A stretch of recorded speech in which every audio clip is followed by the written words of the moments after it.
82 મિલકતોને જ્યારે સીલ મારેલી છે, 82 મિલકતોની ઉપર બીયુસી નથી અથવા તો એની ઉપર આપણે ફાયર સેફટીની સુવિધા નથી, એમ કરીને એ મિલકતો સીલ મારી છે, ત્યારે આમાં કોઈ અધિકારીની જવાબદારી બને છે કે કેમ? જો અધિકારીની જવાબદારી બનતી હોય તો એ અધિકારી ઉપર પગલાં લેવા જોઈએ, કારણ કે જેની સીલ મરાય છે તે લોકો ચૂંટાયેલા પ્રતિનિધિ તરીકે જ્યારે અમારી પાસે રજૂઆત કરવામાં આવે છે ત્યારે એ લોકોનો જે આક્રોશ હોય છે કે જે તે વખતે જે અધિકારી છે, જેની જવાબદારી છે તેને આ કામગીરી કરવી જોઈતી હતી અને કામગીરી કરી નથી, અને આજે અમારા મિલકતો પર સીલ મારે છે, ત્યારે એક ચૂંટાયેલા પ્રતિનિધિ તરીકે અમારી જવાબદારી બને છે કે જે અધિકારીઓએ કાયદાનું જેને રક્ષણ આપ્યું છે, કાયદાનું જેને અનુશાસન લાવવાની જેની જવાબદારી છે, જ્યારે લાવતા નથી ત્યારે માલ ખાય અધિકારી અને માર ખાય ચૂંટાયેલા પ્રતિનિધિ. વહીવટી અધિકારીઓ પર જે ફાયર સેફ્ટીને બીયુ મિલકતોને સીલિંગ કરવાની કાર્યવાહી થઈ એમ 12 વર્ષે બાવો બોલે અને ઘણા સમય પછી એમને બ્રહ્મ જ્ઞાન થયું અને ગઈકાલે જે દોષનો ટોપલો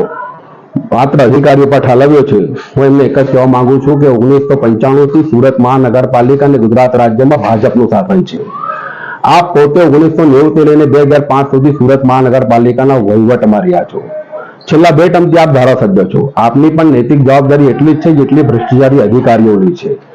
અને ભારતીય જનતા પાર્ટીના જે નેતાઓ છે, જે ચૂંટાયેલા જનપ્રતિનિધિઓ છે, એ કઈ રાજા હરિશ્ચંદ્રના અવતાર નથી, આપ પણ સારી રીતે જાણો છો.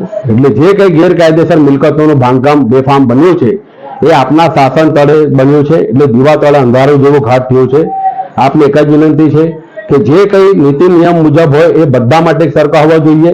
કોઈ ચોક્કસ એક સમાજ કે એક કોમ માટે ટાર્ગેટ કરીને તમે પણ જે ફરિયાદો કરો છો એના બદલે સુરત શહેરના વિકાસમાં કે સુરત શહેરના વિકાસમાં જે કઈ અડચણરૂપ બનતા હોય કે જે નીતિ નિયમ વિરુદ્ધ જતા હોય તમામની સામે યોગ્ય રીતે અને નીતિ નિયમ મુજબ કાર્યવાહી છે એવી માંગણી તમારે અધિકારીઓ સમક્ષ કરવી જોઈએ, આવી આપણે અપેક્ષા રાખીએ.